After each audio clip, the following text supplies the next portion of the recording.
Alright, here we go. We're gonna open up this wonderful item I've gotten here.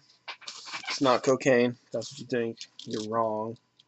I can only be so lucky.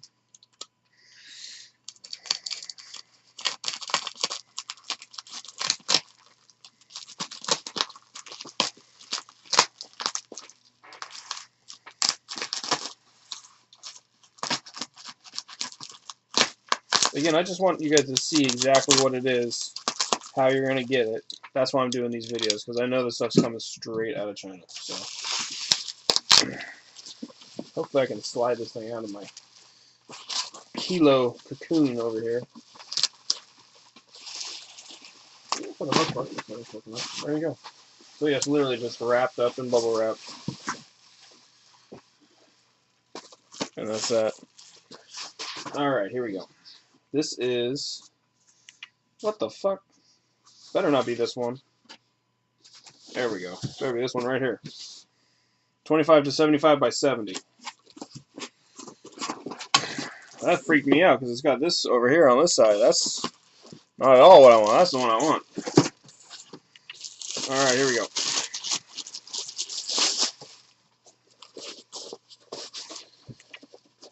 Comes in a case. Box in a box. Comes with a tripod. Looks like it's got a little shelf built into the bag so it can kind of separate where the tripod goes from your optic. So that's a good feature. And then look at this tiny little baby. Look at this tiny little baby. So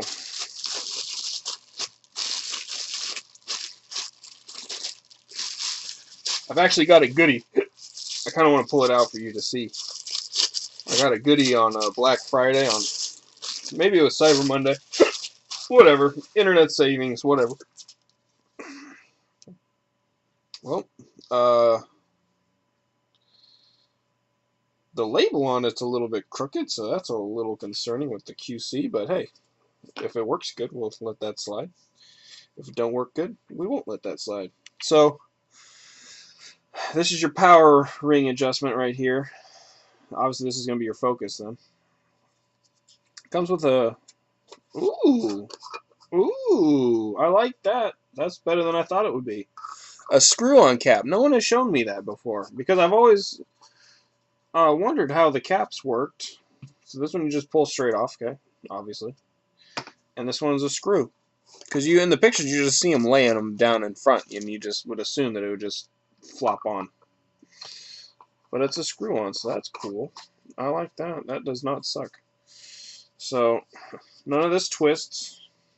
This better not twist. Alright, none of that stuff twists. Looks like I got a little bit of assembly lubricant there. That's no big deal. Okay, maybe a little bit of assembly lubricant there as well. Maybe a silicone or something. Obviously, I'm not going to even look through this thing inside my freaking house here. Okay, so I'll tell you this right off the bat. Okay, when you go up to 75, it's got a nice rigid stop. It just kind of, you can feel it. You can hear all this stuff inside of this assembly kind of spin into place.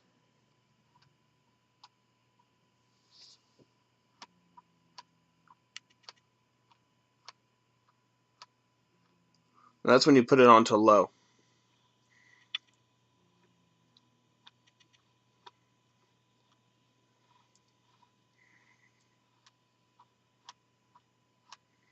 Okay, so that's this particular unit. Hopefully, when we look through things, we can see things. Now, it's so dark in here that it just looks like, you know, drywall.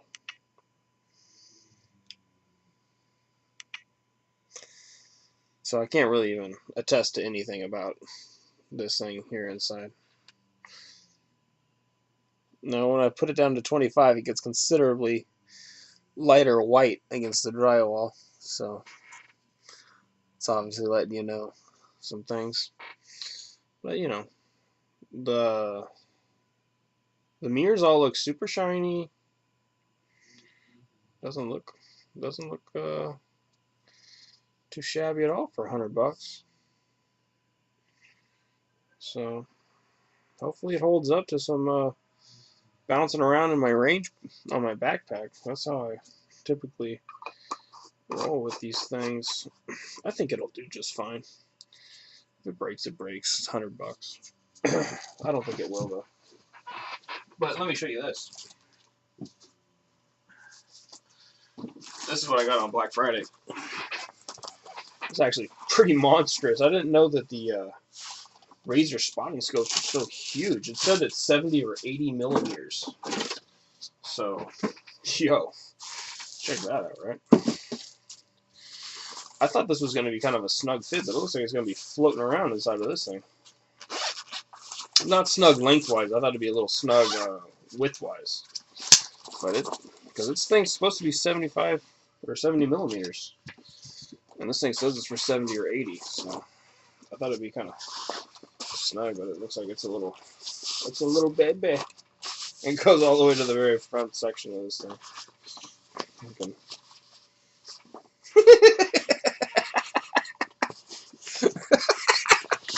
There's still a baby in there. There's a little baby.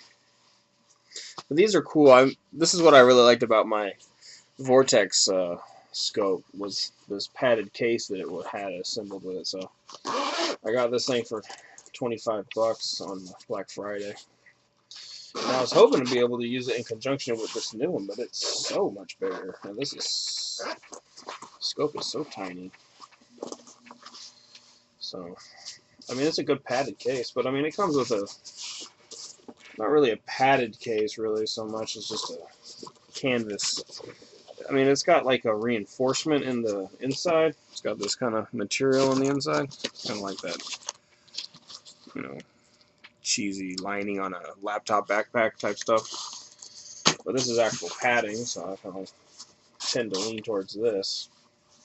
It's got a sweet-ass Vortex engraving on it, or embroidery, I suppose, rather. I thought this would be a nice, snug fit, and I couldn't be more wrong. If you know me at all, you know I'm wrong all the time about everything. All I am is wrong. But I do like these things because the Velcro closes in on itself. So let me open it up for you guys again. So this is like what you would be doing at the range, right? You unzip it and then you fold it. And then these Velcros meet.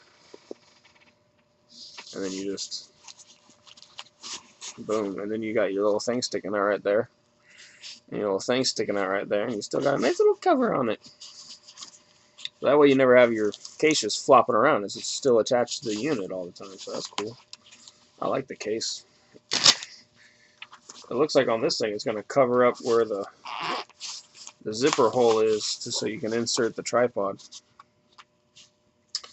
This thing's so tiny. I don't know how well this is going to work, so we might just pass this thing on along down the road to somebody. Or just hang on to it in our stash of goodies, in case we decide to get some other spotting scope situation going on.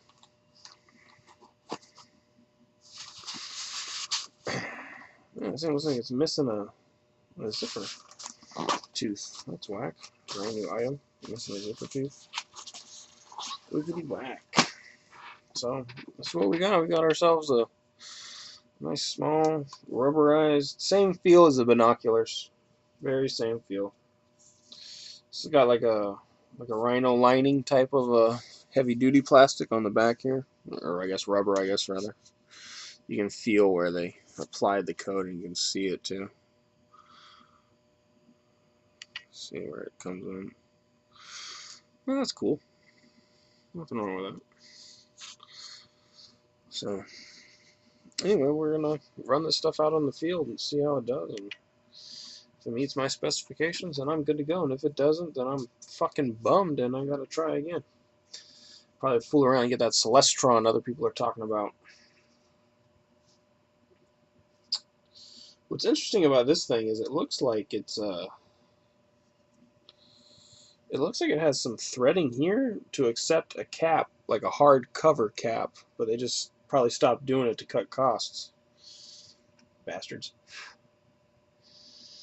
So we'll find out if this was $100 well spent or ill-advised. That's actually 85. I got it for 85 shipped. So $85 or wisely spent or not, we'll find out. And it's just about half the size of my pouch for this thing. Dope. Well, anyway, guys, that's an initial impression. That's how it's going to come packaged. Let's talk about the tripod real quick, just because I'm looking at it. Okay, I have a Slick Mini, and this thing is nice and rigid, very simple construction. It doesn't do any collapsing or anything like that, but it seems like it would do the job of a tripod. You guys ever have to read that book series when you were kids when the tripods came? Probably not. That was probably the only one. I had a weird-ass teacher, what can I say? Okay, well, spins 2 directions, does this stuff. Uses the wand to lock down. That's cool. I like all that.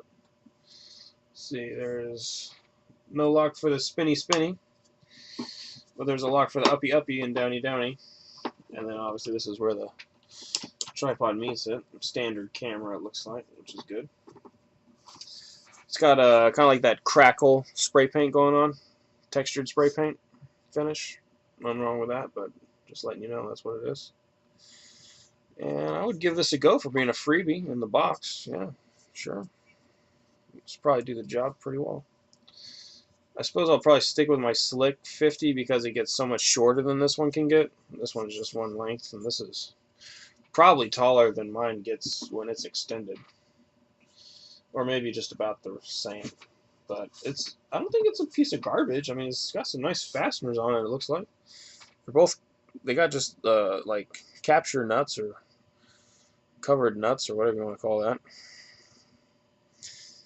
And it's got a nice sturdy up and down feel to it. For a freebie, yeah, I'd say you won't have to worry about getting another tripod if you just need a short tripod. You'd be good to go. So put that in your pipe and smoke it. This wand, I have my doubts as to how completely durable this plastic handle is. I don't really doubt this steel stem that it's sitting on, but this thing feels like it could give away when you torque down on it one time and just go crack and just crack right off. You like my sound effects? Pretty sweet, right? Alright, well, that's my initial impressions on the Mac 2575, and I'm going to go run it, and then we'll see how it does looking at bullet holes in paper. If it does well doing that, then we'll tell you, and if it doesn't, then we'll tell you that too. So that's what I get for spending my money. Now, I'm giving up a Vortex Nomad, by the way. I gave up a Vortex Nomad to get this, and not totally sure I should have, but I tell you what, I didn't get pissed off when I had $320 in my PayPal account when I sold it. So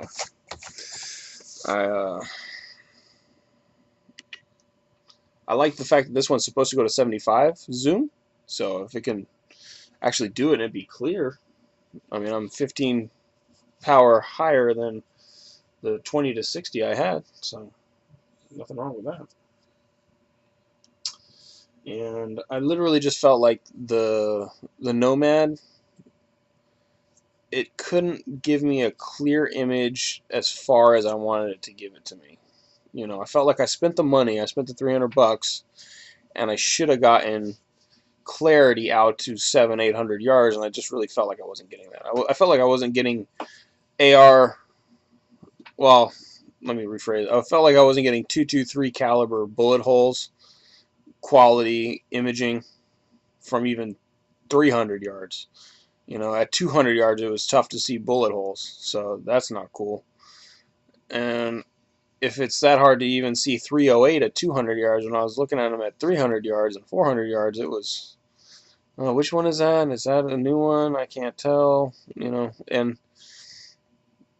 at some point you got to wonder if it's the magnification or just the clarity, you know. And so if I wasn't getting $400 clarity, why have the $400 scope? You know, if I'm getting $100 clarity from China, then have a $100 Chinese scope. See what I'm saying? So just tried to recapture my capital, redistribute that capital into other things, rather than just hang on to something I feel is, American made, quality, blah blah blah. If the quality wasn't to where I was getting imaging that was blowing my socks off. I mean, it's either, I think with spying scopes, I think you're either spending $1,000 or you're spending not $1,000. And it's like, if you're not spending $1,000, it doesn't matter what you get. It's not going to be, AR bullet holes at 600, 700, 800 yards. It's probably just not going to do that. And anyone who says, oh yeah, you can get a $200 scope that will show you 600-yard 223 rounds, please tell me what the fuck that is, because I've looked through a bunch of spying scopes and I haven't been able to tell. I've looked through a couple of super high-end scopes and they were only like 20 power or something like that, or maybe like 26 or 30 or something like that, and they would show me bullet holes at 400 yards clearer than my 60 by spotting scope. So what the hell is that about? What the hell is that about? So that's that. That's my spiel.